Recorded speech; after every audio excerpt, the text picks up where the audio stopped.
Friday, August 7th, and we still do not have a deal. The deadline is fast approaching before Congress goes on vacation for a month, starting today. Pelosi and Schumer had a press conference this morning where Pelosi signaled she was willing to compromise by bringing down their $3 trillion HEROES Act to $2 trillion if the Republicans were willing to meet them in the middle. This is a good signal from her. She's putting the ball in the Republicans' court, but the Republicans don't seem to want to compromise at all. In fact, it's looking like they're pushing for President Trump to do an executive order on this next stimulus package. This would put us in a very strange place, because if he pushed through an executive order mandating extended unemployment, eviction moratorium, and $1,200 checks, it wouldn't necessarily be constitutional or legal, and the Democrats would end up challenging that in court. And so you could have this place where the Democrats are actually trying to stop a stimulus package from going through because it's not going through the right way. Schumer actually said that the president absolutely does not have the power to do this. In fact, it's clear in the Constitution that the Congress has the power of the purse. Pelosi compared these negotiations to Sophie's Choice. So you're either going to talk about and compare it to picking money or people. I think that's a very visceral way, and it shows a real insight into the way the Democrats are thinking about this bill. They are meeting again this afternoon. They have to get something done. Larry Kudlow, one of the president's economic advisors, was on the news this morning, and he had a very interesting thing to say about unemployment. In fact, he hinted that the Republicans might be willing to do that stepped down method of unemployment.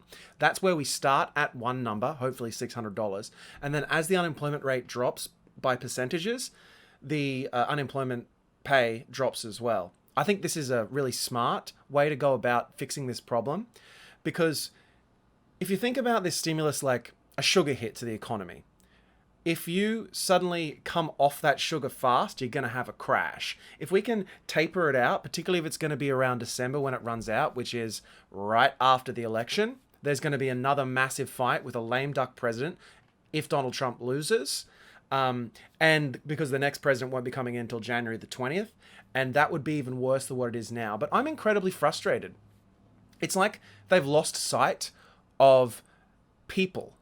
We are 2 weeks away from losing this unemployment extension. That's 2 more weeks without extra money. That's families not being able to eat. That's people not being able to pay their rent. And they're not giving us anything to latch onto here. Again, I am confident that something is coming, so please don't lose hope. But it needs to happen today. They are together on a few issues. This is what they've been saying, but they are far apart on others. If we can get to that $2 trillion mark, at least we can have something go through and give us a little bit of support for the next couple of months. Because if they go on vacation, it'll be at least until the end of August before we hear anything. And that's too long. In some good news, the jobs data came in today, and it shows the unemployment rate has dropped to just 10.2%, which is crazy that is a drop, but it means that people are going back to work as things start to open up. I think you're going to see some softness once you move past this, as some of those lockdowns start happening again. Also, Cuomo has indicated that schools can reopen in New York in the fall, which is really good news, because if the schools don't open, the economy can't start. It's not a viable solution for people to be homeschooling their kids all the time while trying to work a full-time job. On that note, I really think that we need some sort of resolution to an end to these lockdowns.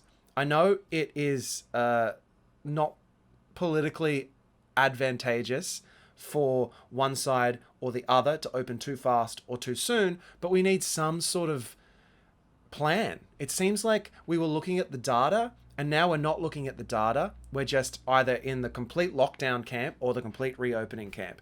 And this is akin to what's happening with these negotiations. It shouldn't be you're either for something or against it.